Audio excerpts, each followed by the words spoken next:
Escucha usted palabra de gracia, la palabra que edifica en la piedad.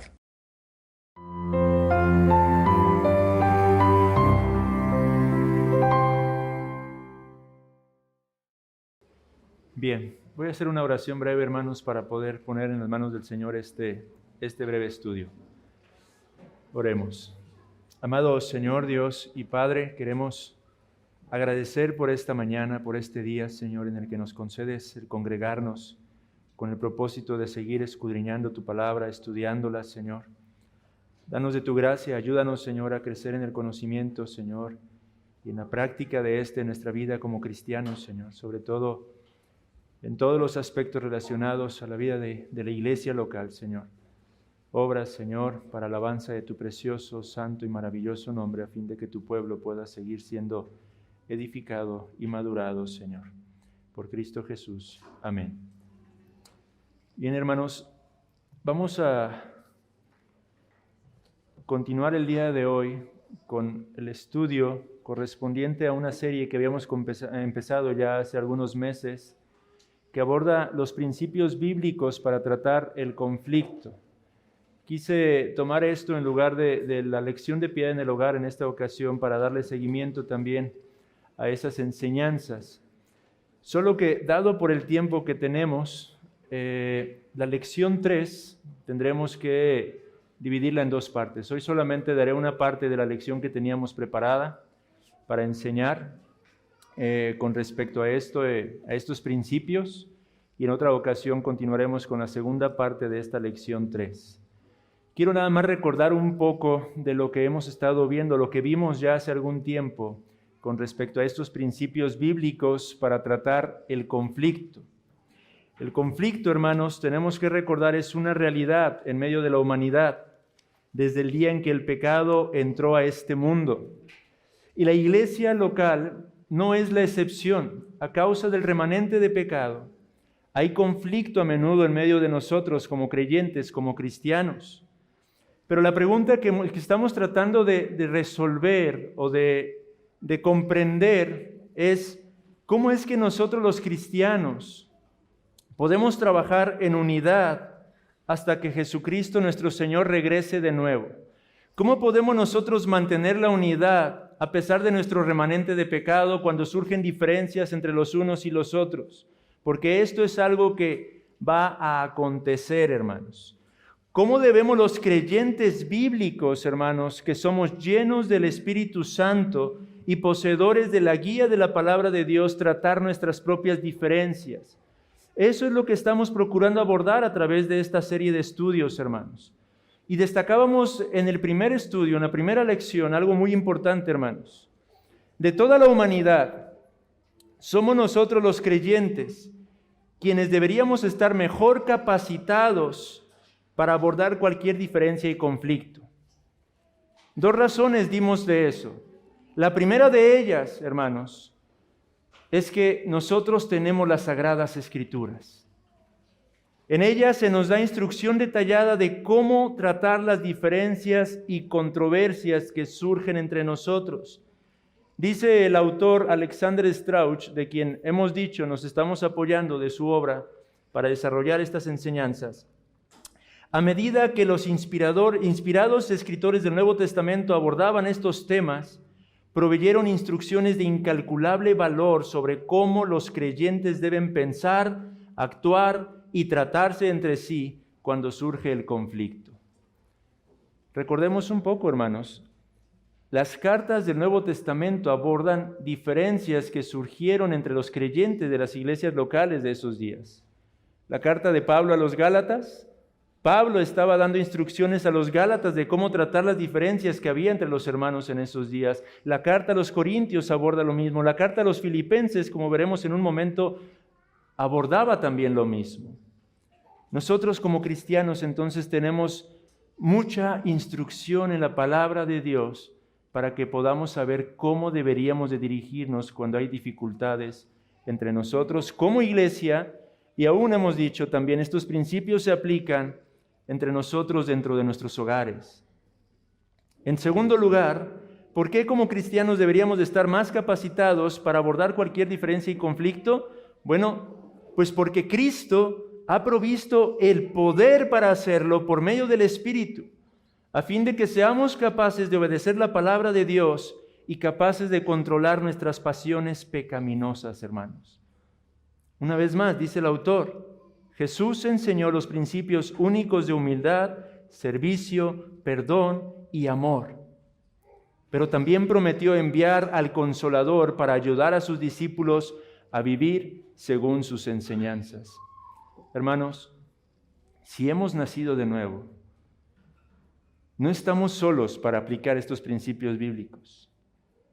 Dios no solamente nos ha dado la guianza, pero nos ha dado al Paracletos para que por medio de su poder y su obra en nuestras vidas, seamos capaces de aplicar estos principios en nuestras vidas. En la carne esto es imposible, pero por medio de la obra del Espíritu Santo es posible, hermanos. Y para ello dijimos que hay 3 principios bíblicos fundamentales o cardinales que tenemos que considerar siempre que tengamos que enfrentar algún tipo de conflicto o diferencia entre los unos y los otros. 2 de ellos ya los estudiamos. El primero es actúa en el Espíritu. La carta a los Gálatas, el apóstol Pablo nos habla abundantemente acerca de esto. Somos llamados a conducirnos en el Espíritu, en el fruto del Espíritu en nuestras propias vidas al momento de enfrentar esos conflictos: amor, gozo, paz, paciencia, bondad, benignidad, fe, templanza, mansedumbre. Este es el fruto del Espíritu que debería caracterizar a todo verdadero cristiano, a todo verdadero hijo de Dios, y sobre todo y principalmente cuando de enfrentar un conflicto se trata, hermanos. Lo triste es que a menudo lo que hacemos es actuar en la carne y no en el Espíritu. Y eso trae consecuencias trágicas a menudo, no solamente para con nosotros, sino para la iglesia en general. Así que el primer principio fundamental, cardinal que estudiamos y que no vamos a ver otra vez, es actúa en el Espíritu. El segundo principio cardinal es actúa en amor. Como cristianos, hermanos, todo cuanto hagamos tendría que estar saturado del amor. No del amor del mundo, sino del amor divino, de ese amor sobrenatural que ha sido derramado sobre nuestros propios corazones. Cada uno de nosotros tendríamos que enfrentar cualquier tipo de conflicto en amor. Y el amor bíblico de 1 Corintios capítulo 13, recordemos que ese pasaje, más que del amor del matrimonio, habla del amor que cada cristiano debería de manifestar en su día a día, en su propia vida. Esa clase de amor sobrenatural jamás busca venganza en primer lugar. Recordémoslo. No vamos a ser movidos a actuar en venganza cuando estamos conduciéndonos en amor. Ese amor bíblico, ese amor sobrenatural, vence mediante la oración, vence mediante la paciencia, vence mediante la amabilidad. Ese es el amor sobrenatural que nosotros tendríamos que aplicar al momento de enfrentar algún tipo de conflicto. Ese es el amor capaz de cubrir multitud de pecados, dice el apóstol Pedro. Esto no significa, decíamos en aquella ocasión, que tenemos que simplemente justificar el pecado, no. Lo que significa es que en muchas ocasiones habrá tantas circunstancias que enfrentaremos en el contexto de la iglesia local, que si fuéramos a reprender en cada una de esas ocasiones a nuestros hermanos, esto se convertiría en una dinámica de mera reprensión todo el tiempo los unos a los otros. En ocasiones tenemos que aprender a cubrir las faltas de nuestros hermanos en amor. Para ello requerimos la sabiduría del Señor. ¿Qué faltas, qué pecados deberíamos de cubrir y qué pecados tenemos que confrontar? Esta es la clase de amor que se niega a sí mismo, que no busca lo suyo, sino que busca verdaderamente lo del prójimo, hermanos. Y el tercer principio cardinal o fundamental, que es el que nos disponemos a estudiar el día de hoy, hermanos, es actúa en humildad. Hoy vamos a estudiar la primera parte de esta lección. Actúa en humildad. Acompáñeme a Filipenses capítulo 2, versículos 5 al 8.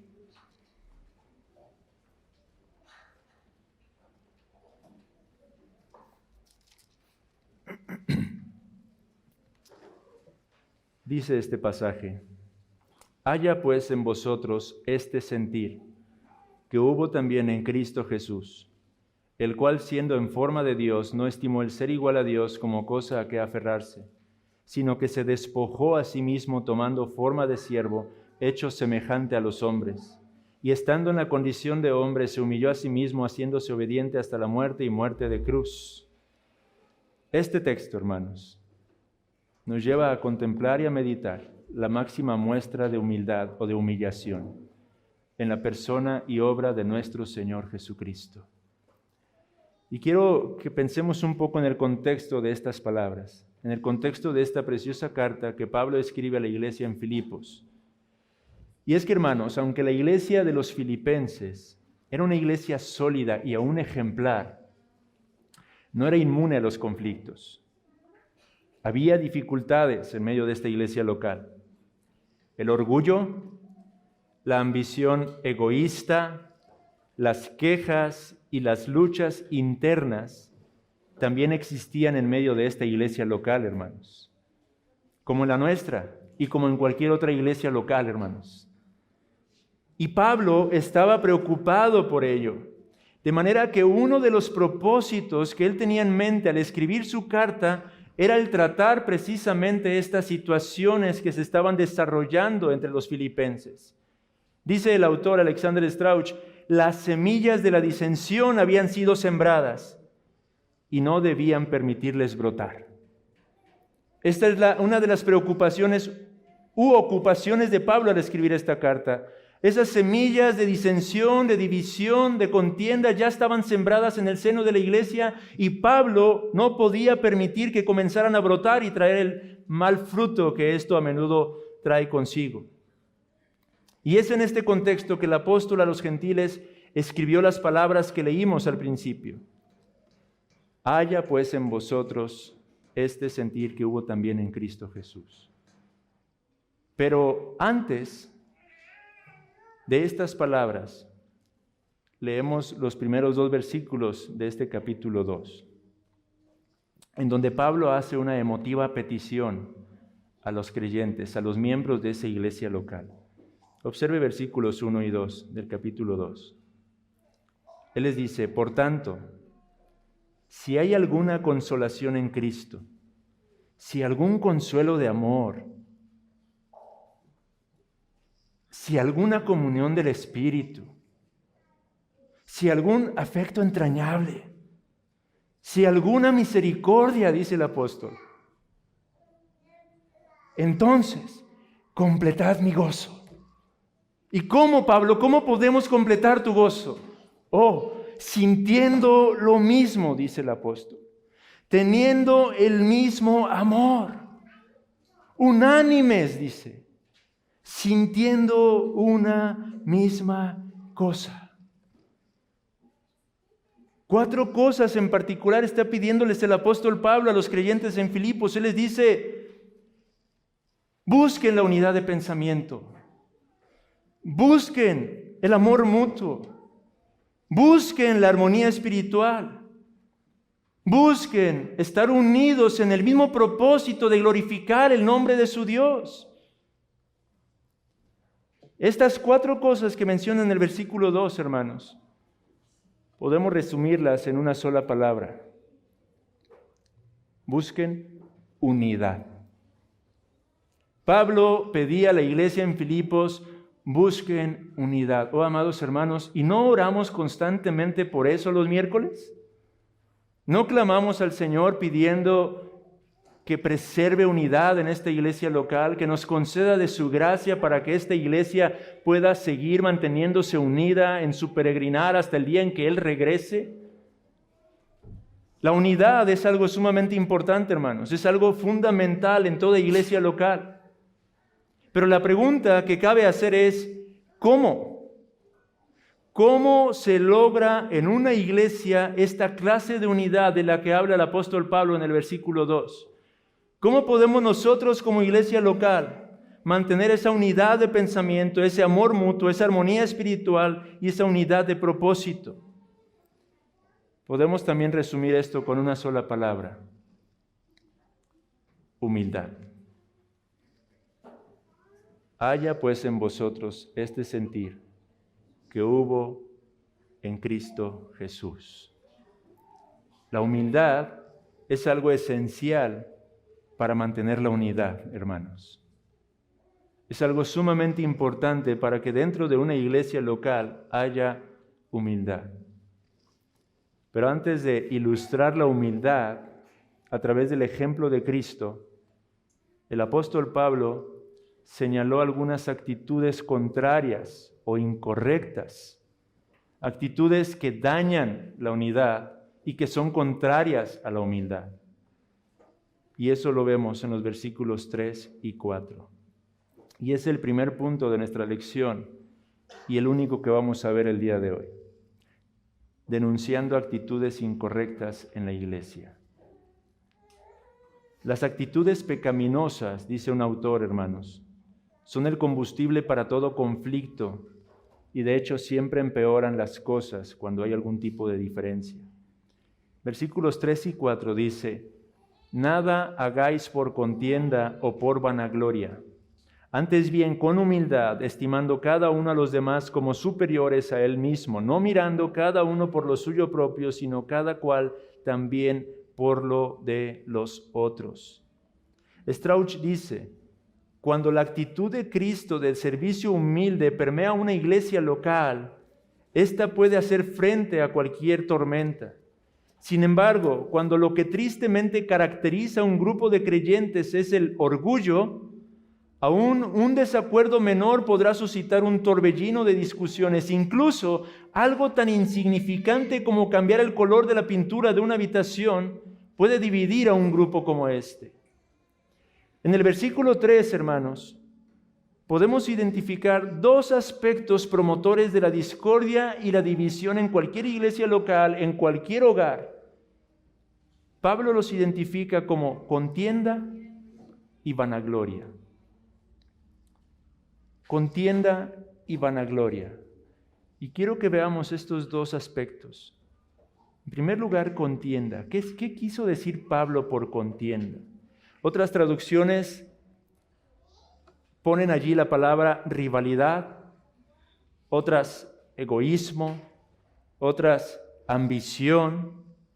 La palabra contienda, según un diccionario bíblico, significa, o podríamos definirla como ambición egoísta, o devoción egoísta a los intereses propios sin tener en cuenta los intereses de los demás o el costo para los demás de esa ambición. La ambición egoísta o contienda es egocéntrica, es contenciosa, es competitiva, es sediciosa, insubordinada, rebelde, facciosa. Eso es contención o ambición egoísta. De hecho, esta misma palabra griega se usa en la carta de Santiago. Vayan brevemente a Santiago capítulo 3.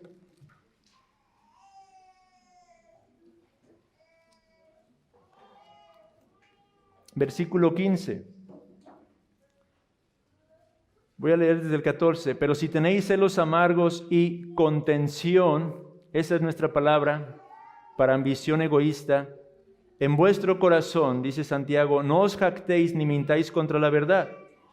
Y dice, porque esta sabiduría no es la que desciende de lo alto, sino terrenal, animal, diabólica, porque donde hay celos, y otra vez contención, allí hay perturbación y toda obra perversa. Santiago está diciendo que esta clase de actitud, la contención, la ambición egoísta, tiene sus raíces en lo terrenal y aún en lo diabólico, según el versículo 15. Cuando uno de nosotros actúa impulsado por esta clase de motivación en su corazón, no está actuando en el Espíritu, pero está actuando conforme a la obra de Satanás mismo. La ambición egoísta siempre va a traer, según el versículo 16, perturbación y toda obra perversa. Este pecado es uno de los más grandes problemas en la historia de la humanidad. Un comentarista, Gordon Fee, dice, esta ambición egoísta está en el corazón de la miseria humana, donde los que más influyen en los valores y el comportamiento son el interés propio y el deseo de autoengrandecimiento a expensas de los demás. Este pecado a menudo trae tristeza, miseria, desolación en la sociedad, hermanos. Y las iglesias no han estado exentas de esta clase de mal, hermanos. La ambición egoísta, la contienda, es un cáncer que a menudo se ha infiltrado en medio de nosotros, en medio de las iglesias locales. Diótrefes es un claro ejemplo de ello en el Nuevo Testamento. Pues el apóstol Juan señala que a éste le gustaba tener la preeminencia, el primer lugar en todo. La ambición egoísta es lo que movía a este hombre. Por otro lado, piensen también en los discípulos de nuestro Señor Jesucristo. Ellos dieron muestras de este mal cuando se encontraban discutiendo sobre quién sería el mayor de ellos en el reino de Dios. Cada uno de ellos deseaba poder y gloria por encima de los demás. Esta es la actitud pecaminosa de la que está hablando Pablo en la carta a los Filipenses. Y dice el autor, la ambición egoísta no tiene lugar en la familia de Dios. Es totalmente incompatible con las enseñanzas de nuestro bendito Señor sobre el servicio humilde entre hermanos y hermanas. De hecho, es la antítesis del amor sacrificial de nuestro Señor Jesucristo. Esta actitud contenciosa, hermanos, no es un fruto del Espíritu, sino una obra de la carne. Y cuando dejamos que brote de nuestros corazones, socava abiertamente la unidad y la armonía en la iglesia local. Por eso es que Pablo exhortó a esa iglesia, y aún nosotros somos hoy en día exhortados por esas mismas palabras de parte de Dios. Hermanos, nada hagamos por contienda. Nada hagamos por esa ambición egoísta. Examinémonos en estos momentos, hermanos. ¿Te has conducido en alguna ocasión movido por esta clase de pecado en tu corazón? ¿Has tratado alguna diferencia o conflicto con tu hermano, con tu hermana, y estás siendo hecho consciente por la obra del Espíritu Santo en este instante de haberlo hecho con un corazón contencioso, buscando simplemente lo tuyo, pensando solamente en ti? ¿Es que me lastimó a mí? ¿Es que me ofendió?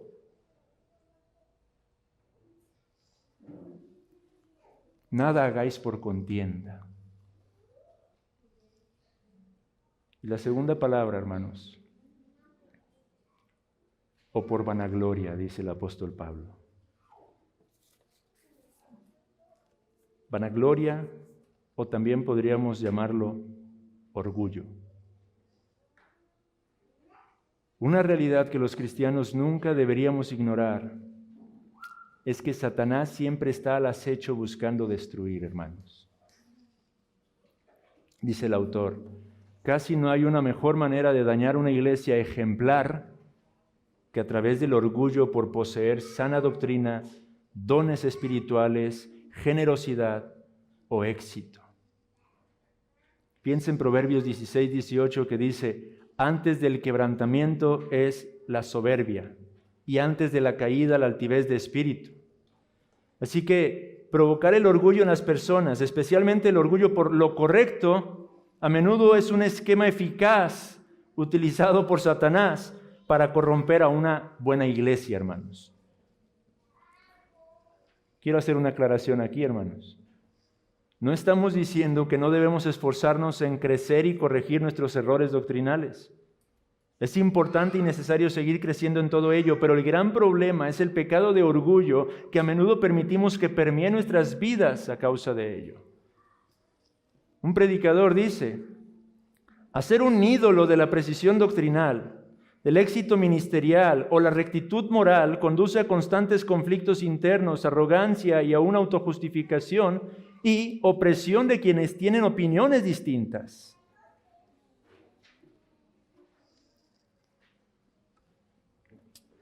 Y otro autor de la época medieval dice, si te parece que sabes mucho y entiendes muy bien, ten por cierto que es mucho más lo que realmente ignoras. Al igual que la contienda, hermanos, que señalamos anteriormente, la vanagloria enciende el conflicto y arruina por completo la unidad dentro de una iglesia local. Esta vanagloria u orgullo, dice otro autor, nos da una visión distorsionada de la realidad. Nos engaña haciéndonos pensar que somos mejores que otros, que sabemos mucho más de lo que realmente sabemos, o que somos más santos o dotados de lo que realmente somos. Oh, hermanos, qué terrible es este pecado, que ciega nuestros ojos a la verdadera condición en la que nos encontramos. En otra lección, mencionamos que esta era la raíz para las actitudes carnales de los creyentes de Galacia, el orgullo, la vanagloria. Por ello es que el apóstol Pablo les reprende en el capítulo 6 a su carta, ordenándoles: sobrellevad los unos las cargas de los otros y cumplid así la ley de Cristo, porque el que se cree ser algo no siendo nada, a sí mismo se engaña, dijo el apóstol. El orgullo había entrado profundamente en la iglesia de Galacia, hermanos. Y Pablo los reprende diciéndoles: aquel que cree ser algo, no siendo absolutamente nada, se está engañando a sí mismo. El gran predicador Juan Crisóstomo señaló: nada es más alto que la humildad de mente, y nada es más bajo que la jactancia. Esta vanagloria, hermanos, o este orgullo trae consecuencias a nuestra vida. Dificulta, en primer lugar, la resolución de conflictos. Oh, amados hermanos, ¿cuántas veces es el orgullo lo que impide que se pueda llegar a una solución cuando hay algún tipo de diferencia entre creyentes? Nos hace mantenernos muchas veces a la defensiva, actuando de forma farisaica y aún obstinada. Nos ciega, como hemos dicho, a nuestros propios errores y a nuestras evidentes fallas a menudo. Nos impide muchas veces el escuchar consejo y reprensión y aún aprender para hacer los cambios que son necesarios. Esta vanagloria o orgullo era un problema ya en Filipenses, pero es un problema aún en la iglesia de nuestros días, hermanos. Piensa en esto. Hablemos de las denominaciones que existen, los pentecostales o los carismáticos, como se les puede llegar a conocer. A menudo se jactan de su espiritualidad, de su poder superior. Pero no nada más los pentecostales, ¿qué hay de nosotros los reformados? Que a menudo menospreciamos a quienes no aceptan nuestra pulida teología. Tenemos en poco a aquellos que piensan diferente o que no logran entender lo que por la gracia de Dios hemos podido comprender nosotros. ¿Qué hay de los luteranos, quienes se mantienen al margen muchas veces por sus raíces en la Reforma y por el hecho, según ellos, de contar con el héroe Lutero? ¿Qué hay de los bautistas particulares, orgullosos de sus grandes números, de sus políticas eclesiásticas, democráticas? Dice un autor: incluso si uno tuviera toda la razón en cada doctrina y práctica, aún así no hay lugar para el orgullo, porque el orgullo es algo que desagrada a Dios. De hecho, es el primero de los 7 pecados que Dios aborrece, según Proverbios 6, 16 al 19, donde dice: 6 cosas aborrece Jehová y una 7ª aborrece su alma. Y la primera que encabeza la lista es los ojos altivos. Y pone eso a la par de otros pecados más terribles, podríamos verlos nosotros. El apóstol Pedro nos exhortó en su primera carta, capítulo 5, versículo 5. Igualmente, jóvenes, estad sujetos a los ancianos y todos sumisos unos a otros, revestidos de humildad, porque Dios resiste a los soberbios y da gracia a los humildes. Déjame concluir con esta cita. Debemos humillarnos delante de Dios, hermanos. Reconocer nuestra vanagloria y arrepentirnos de ella. Las buenas relaciones en la iglesia pueden ser preservadas, escribe un pastor bautista reformado llamado Thomas Schreiner, si toda la congregación se arropa con humildad, dice. La humildad es el aceite que permite que las relaciones en la iglesia funcionen sin problemas y con amor. La humildad, hermanos, es esencial para la unidad y la paz en nuestra iglesia local, hermanos. Nada hagáis por contienda o por vanagloria.